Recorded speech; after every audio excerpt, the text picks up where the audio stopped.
Est-ce que vous utilisez vos genoux? Mais apprends, toi, chrétien, à ployer les genoux devant ton Dieu. Ton Dieu n'est pas mort.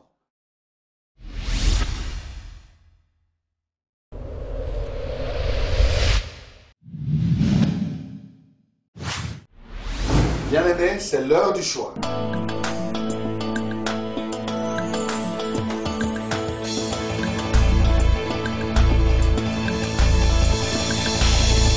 Au pied du Seigneur, je t'invite pour écouter la parole éternelle, car c'est l'heure du choix. C'est l'heure du choix. C'est l'heure du choix. C'est l'heure du choix.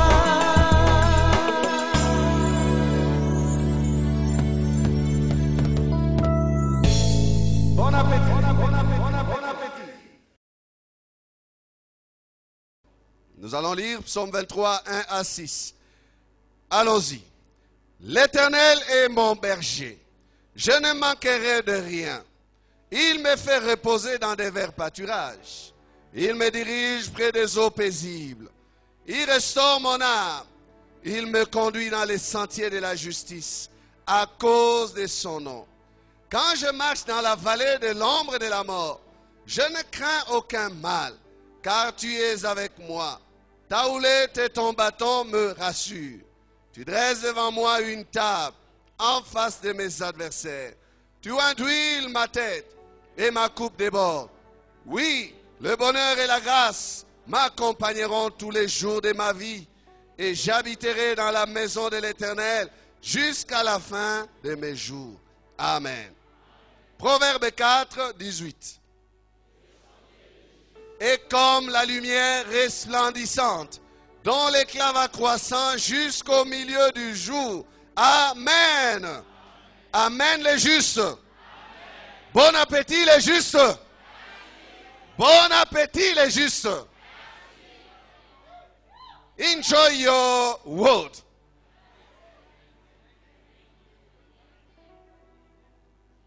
Amen. Alléluia. Les sentiers des justes. Oui, bien-aimés, nous y sommes encore. C'est un sentier éternel. Le sentier qui mène vers le ciel. Le sentier qui mène dans l'éternité. Et le Seigneur ne cesse de nous parler. David dit, l'Éternel est mon berger. Donc le Seigneur est celui qui me conduit. Mais où est-ce qu'il me conduit? Il m'a pris par sa main, il m'a saisi, il m'a sauvé et il me dirige, il me conduit dans les sentiers de la justice. Voilà ce que David dit. Il restaure mon âme, il me conduit dans les sentiers de la justice. David parle de la justice.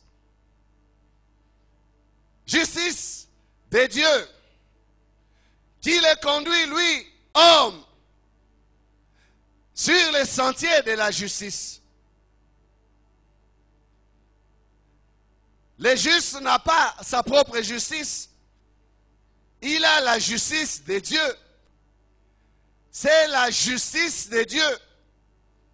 L'Éternel connaît les sentiers de la justice. Le Seigneur ne conduit pas dans les sentiers d'iniquité. Personne ne pourra dire, en faisant le mal, que c'est Dieu qui m'a conduit ici. Dans le péché, en disant, c'est la volonté de Dieu, c'est Dieu qui m'a conduit ici. Non, non, non, ce ne serait pas l'Éternel. Il me conduit dans les sentiers de la justice. Sentier de la justice. Disons de la justice. De la justice. Pas n'importe où. pas n'importe comment, mais il me conduit dans les sentiers de la justice. Dieu ne conduit pas ses enfants n'importe comment, non, n'importe où, non. Dieu conduit ses enfants dans la justice. Sur les sentiers de la justice. La direction divine ne se fait pas dans des sentiers ténébreux, des sentiers flous. Oh, c'est Dieu qui veut, alors que c'est flou. Non. Dans des sentiers lumineux, éclairés, parce que le sentier de juste est comme la lumière, resplendissante. Pas dans les sentiers ténébreux, non. Bien-aimés, regardez même à propos du Saint-Esprit. Premier travail qu'il fait avant qu'un homme ne devienne un homme juste, le Saint-Esprit, selon la parole de Dieu, il est chargé de convaincre en ce qui concerne le péché, la justice et les jugements. Vous ne pouvez vous échapper à la justice. Vous ne pouvez vous éloigner de la justice. Vous ne pouvez vous séparer de la justice. Non. Vous vous dites chrétien, vous devez être convaincu quant à la justice. Première œuvre que l'Esprit fait, convaincre du péché, de la justice et du jugement. Du reste, il n'y a que le péché qui est là. Mais c'est un contre deux. Justice et jugement sont du même côté. Amen. Péché, oui, mais justice et jugement. Le Saint-Esprit convainc le cœur du pécheur pour qu'il rentre sur le chemin de la justice. La justice, bien aimé, on n'arrête pas d'en parler ces jours. Et on en parle aujourd'hui. Je prends pour sujet les dieux de justice. Les dieux de justice. La justice, donc, bien-aimé, n'est pas seulement quelque chose à laquelle Dieu tient parce qu'elle est bonne. Ça fait partie de sa nature. Dieu est juste. Et la justice qu'il donne aux justes, nous l'avons dit, c'est sa justice à lui. Christ est devenu notre justice. La justice est un des attributs forts, puissants de Dieu. Jérémie le dit dans Jérémie 33, verset 16, la partie B, et voici comment on l'appellera. C'est Jérémie qui parle. Et voici comment on l'appellera. L'Éternel, notre justice. Amen. Jéhovah Tsikenu. En hébreu. Tsikenu. Les dieux de justice. Ce matin, bien-aimés, j'aimerais que nous comprenions, nous, enfants de Dieu, que si nous sommes justes, proclamons la justice de Dieu dans nos vies. Attachons-nous à la justice de Dieu dans nos vies. Attendons-nous à la justice de Dieu dans nos vies. Attendons-nous à la justice de Dieu dans nos causes, nos problèmes, nos situations, nos difficultés. Attendons-nous, bien-aimés, à la justice de Dieu, parce que les dieux que nous servons, les dieux à qui nous croyons, ou dans lesquels nous croyons, c'est les dieux de justice. Amen. Les dieux de justice. Non, il n'aime pas seulement la justice, mais il est notre justice. Il est juste. Et lorsqu'il a eu les problèmes, lorsqu'il était tiraillé, quand il y a eu les problèmes du péché, Dieu a trouvé la solution. Quand vous lisez Romains chapitre 3, chapitre 4, on nous explique très bien comment Dieu a su rester juste tout en réglant les difficultés qui étaient les siennes. Il y avait un problème entre son amour et sa justice. Mais Dieu est resté juste en réglant ce que son amour le poussait à régler. Et il a su trouver la voie des sorties ou l'issue des sorties par Jésus-Christ. Amen. Vis-à-vis de toi, pécheur, Dieu reste juste parce qu'il doit juger ton péché. C'est ça être juste. C'est lui qui est juste s'il dit si tu pêches, je frappe. Si tu pêches, il doit frapper. Il ne faut pas lui reprocher, lui dire pourquoi tu as frappé. Non, la justice exige qu'il y ait sanction. Amen. Mais comment devait-il frapper, lui qui est en même temps amour? Pourquoi devait-il frapper alors qu'il dit qu'il est amour? Dieu a réglé la question en trouvant Jésus. Bien-aimés, ce n'est pas pour rien que nous devons louer Jésus. Ce n'est pas pour rien que nous devons élever Jésus. Jésus est la réponse. Jésus est la solution. Et ça, c'est une assemblée de pentecôtistes. Je vous ai dit l'autre dimanche, l'autre là, que quand vous entendez le nom de Jésus, il faut dire Amen. Jésus est la réponse. Il est la solution. Dieu a réglé les problèmes en Jésus.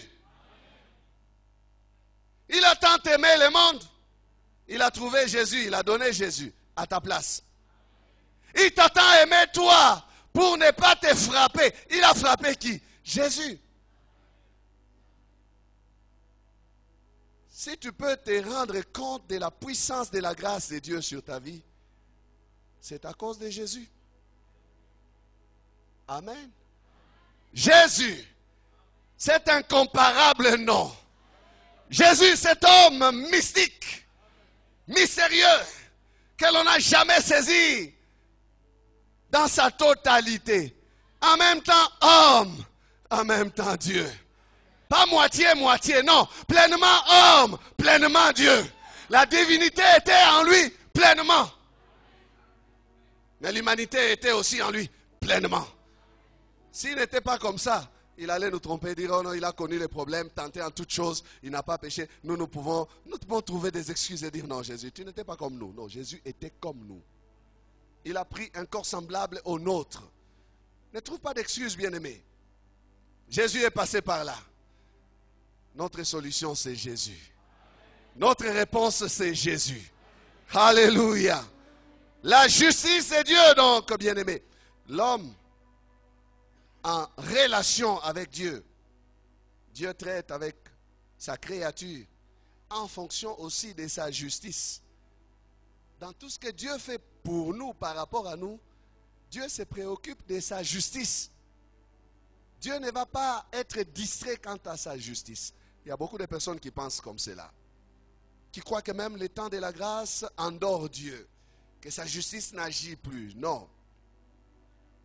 Dieu reste juste et il restera toujours juste.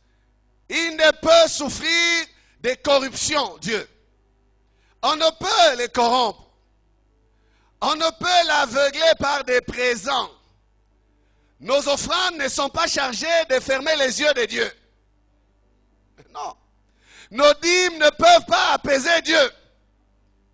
Nos dons ne peuvent pas calmer la justice de Dieu. Bien-aimé, si quelqu'un a un problème avec Dieu, Dieu exercera toujours sa justice. Même s'il y a des grosses offrandes. Des grosses offrandes. Ces choses ne sont pas chargées, bien-aimés, de calmer la justice de Dieu. Dieu reste juste.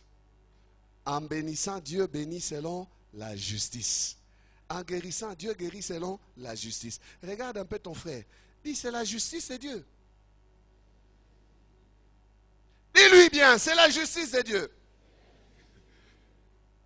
Ce que tu es, c'est la justice de Dieu. C'est parce que le Dieu de justice t'a fait comme tu es. C'est la justice de Dieu. Écoutez, si quelqu'un veut te faire des problèmes, dis-lui que ce n'est pas toi, c'est la justice de Dieu. Même en bénissant, Dieu reste juste.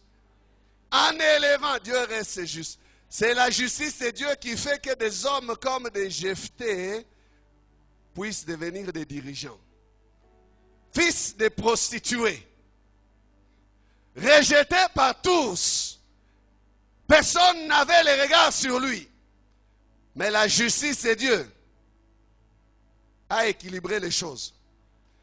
Les mêmes qui l'avaient abandonné sont allés les supplier pour dire, viens combattre pour nous. Qui a équilibré les choses? La justice de Dieu. Les dieux de justice.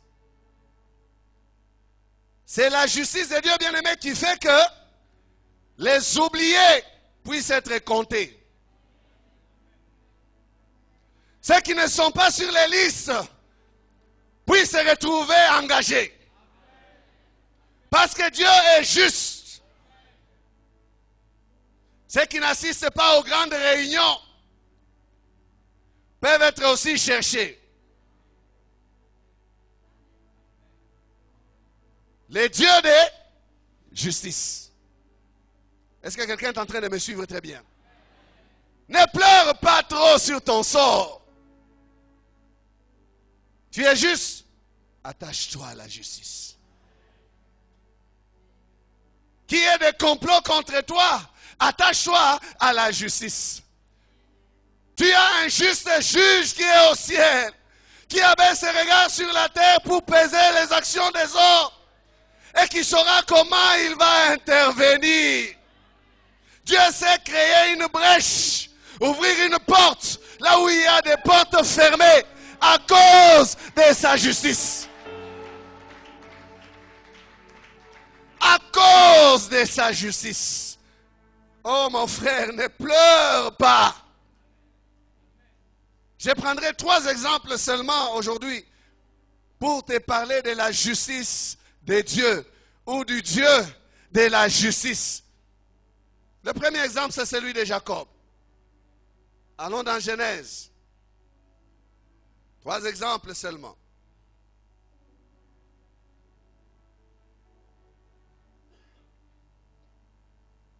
Genèse 31. Versets 11 à 13. Et l'ange de Dieu me dit en songe, Jacob.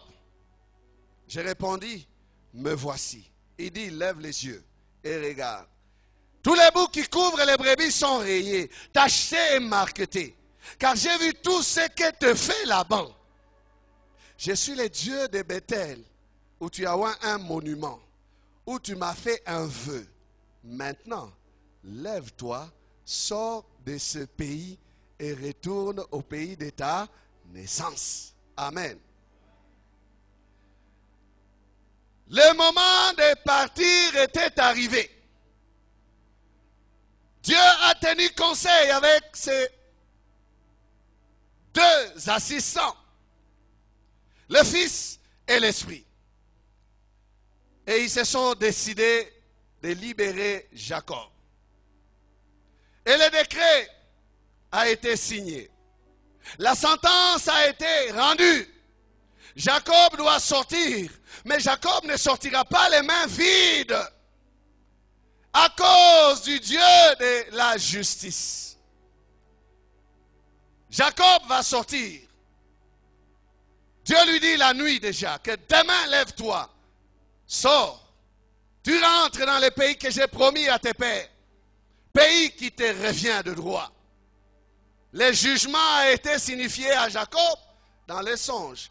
Mais regardez, parce que Dieu n'est pas un Dieu impartial, non, partial je veux dire, qui va faire une sentence et décider, signer le décret, n'est pas avertir l'autre partie, non, Dieu est juste. Il va faire signifier son décret à Laban. Le jugement va être communiqué à Laban aussi. Dieu va le mettre en garde, au verset 26. Toujours Genèse 31. Laban lui-même le confesse que j'ai eu à entendre le décret de ton Dieu, Jacob. Ma main est assez forte pour vous faire du mal. Mais le Dieu de votre père m'a dit hier, garde-toi de parler à Jacob ni en bien, ni en mal. Amen. Le jugement que Dieu a fait a été signifié à l'autre partie, à la partie adverse de Jacob. Garde-toi de parler à Jacob ni en bien, ni en mal. C'est Laban qui parle. On va lire l'histoire après, tout de suite là. Laban dit, ma main est assez forte pour vous faire du mal. Amen. C'est une menace. Mais qu'est-ce que Laban a fou? Il dit, je ne peux pas lever ma main pour te faire ou vous faire, à toi et à toute ton équipe, Jacob, vous faire du mal. À cause de quoi? Du décret de ton Dieu. Le Dieu de ton père m'a informé de son jugement, que je dois te laisser partir. Il m'a dit, garde-toi. Écoutez, cet homme a reçu un message de Dieu qui lui dit, garde-toi de parler. Mais il a compris, il est allé plus loin, il a compris. Si je n'ose pas parler ni en bien ni en mal, c'est que je dois faire quoi? Libérer celui que Dieu a déjà libéré. Amen. Je ne peux pas bouger. Parce que si je ne parle pas en mal, donc je ne peux pas non plus les frapper. Souvent quand on veut frapper, on commence par parler. N'est-ce pas? Toi, qu'est-ce que tu as fait? Non. Je ne parle pas, donc ma main est aussi immobilisée. Ça, c'est la justice de Dieu. Alors écoutez l'histoire. 38 à 42, nous lisons. C'est Jacob qui essaie de résumer sa situation devant Laban. Et qui lui parle comment Dieu est intervenu pour qu'il s'en tire tel qu'il s'en est tiré là. Voilà 20 ans que j'ai passé chez toi. Tes brebis et tes chèvres n'ont point avorté. Et je n'ai point mangé les béliers de ton troupeau. Je ne t'ai point rapporté des bêtes déchirées. J'en ai payé les dommages. Tu me redemandais ce qu'on me volait de jour et ce qu'on me volait de nuit. La chaleur me dévorait pendant le jour et le froid pendant la nuit. Et le sommeil fuyait de mes yeux. Voilà 20 ans que j'ai passé dans ta maison. Je t'ai servi 14 ans pour tes 2 filles et 6 ans pour ton troupeau. Et tu as changé 10 fois mon salaire. Si je n'eusse pas eu pour moi les dieux de mon père, les dieux d'Abraham, c'est lui que craint Isaac, tu m'aurais maintenant renvoyé à vide. Dieu a vu ma souffrance et le travail de mes mains. Et hier, il a prononcé son jugement. Alléluia. Hier, il a prononcé son jugement et il m'a donné les comptes rendus de son jugement. Il a dit, Jacob, lève-toi et pars. Et il t'en a informé certainement, parce que toi-même tu as dit qu'il t'a interdit de me parler en bien ou en mal. Bien-aimé, si nous n'eussions pas eu les dieux de notre Seigneur Jésus-Christ, que serons-nous devenus? Qui défend ta cause? C'est celui qui t'a placé? Tu comptes sur celui qui t'a recommandé? Ou tu comptes sur les dieux de justice? 10 fois, son salaire a été changé. Donc on lui promettait, on va te payer $200. Et puis à la fin du mois, on dit, oh, tu vois, on n'a pas vendu, on n'a pas vendu. Attends. Peut-être tu es là, c'est ta situation. Ton boss, ton patron, ton chef, il ne fait que réajuster ses propos, ses promesses, ses paroles. Mais j'aimerais t'encourager ici ce matin et te dire, les dieux de justice voient ta cause. Il va s'élever et il va trancher. Continue, ne te décourage pas. Jacob n'a pas arrêté jusqu'au jour du jugement. Amen. Et hier, il a prononcé. Vous savez, la richesse de Jacob, c'est Dieu qui la lui a donnée. Mais il lui a suscité des convoitises, de la jalousie. Ses beaux-frères disaient, tout ce qu'il a, c'est pour notre père. Et Jacob les entendait murmurer. Mais quand vous lisez très bien l'histoire de Jacob, il a eu une révélation pour multiplier les troupeaux. L'ange du Seigneur lui a dit dans les songes, écoute, place les troupeaux, écoute, essaye de tailler les arbres, les branches, fais des espaces, taille, laisse des blancs et laisse des rayés, fais des rayés et tout ça. Et mets les places contre le soleil, là où les troupeaux vont aller boire. Quand ils boivent, les reflets du soleil et tout ça, la chaleur du jour va les faire entrer en chaleur et puis ils vont concevoir. C'était miraculeux. Dieu a vu que Jacob était en train d'être spolié, volé. Il travaillait pour du vent. Et dans sa justice, Dieu s'est décidé de commencer à payer Jacob. Amen.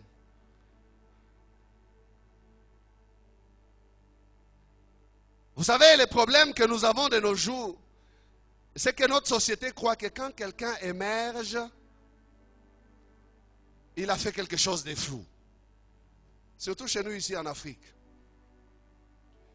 Quand quelqu'un essaye d'avancer, on trouve qu'il a tripoté. Mais la question que nous devons nous poser, pourquoi ne pas accepter que Dieu est juste? N'ayons pas les sentiments comme les sentiments des beaux-frères de Jacob. Oh, ce sont nos bœufs, nos brebis qu'il a pris. Il a pris les choses de notre Père. Non.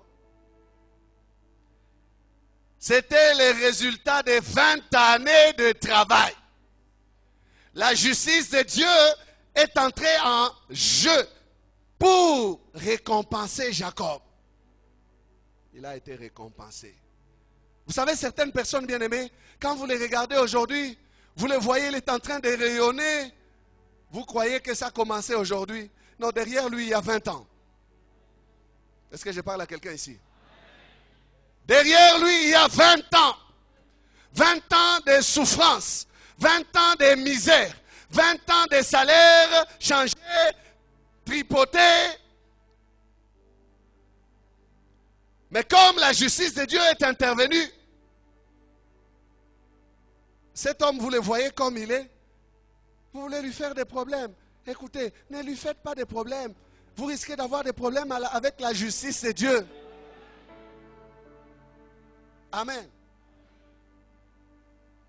Je me souviens de la femme d'un papa qui est ici, qui nous avait brièvement parlé de son expérience. Quand vous la voyez aujourd'hui, vous ne pouvez pas penser qu'elle a vendu du coca. Elle vendait le coca dans la grande ville de Kinshasa.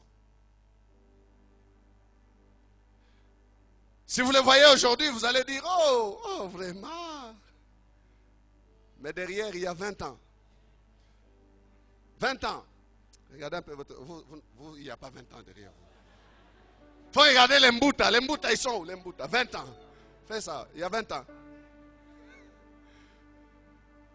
20 ans. Ah. 20 ans. Levez les mains, vous. Derrière vous, il y a 20 ans, 20 ans, 20 ans, 20 ans. Levez les mains. Nous avons une église jeune, mais il y a quand même des Mbouta. Derrière vous, il y a 20 ans. Quand on vous regarde, on trouve que ça a commencé aujourd'hui. Écoutez, dites-le, ça n'a pas commencé aujourd'hui. Le sommeil fouillé des yeux. N'est-ce pas? Lisez cette histoire, vous allez voir que Dieu est juste. La justice de Dieu est intervenue. Peut-être toi tu as des problèmes avec celui qui te doit. Ce que moi je te conseille ce matin, c'est que tu puisses faire confiance à la justice de Dieu. Amen. Ne fais pas de problème à Laban. Attends les décrets du Dieu de ton Père. Amen. Attends la sentence du Dieu de ton Père. Dieu s'est levé et il a tranché. C'est-à-dire qu'il a observé Laban dans sa conduite depuis le premier jour. Comment il a trompé Jacob en lui donnant Léa à la place de Rachel. Dieu regrette déjà ce premier geste. Il dit, ce type, il est rusé. Dès le premier jour, il a parlé de la coutume de son coin. Mais Jacob aimait Rachel, il n'aimait pas Léa. Dieu dit, je vais rectifier tout ça. Il faut que je paye ce petit. Amen. Jacob a été récompensé à cause de la justice de Dieu. Amen. La justice de Dieu, bien-aimé. Ne fais pas de problème à ton patron. Non. Il y a un jour où les justes juges se lèvent et ils tranchent. À côté de ma kokota likambonanga.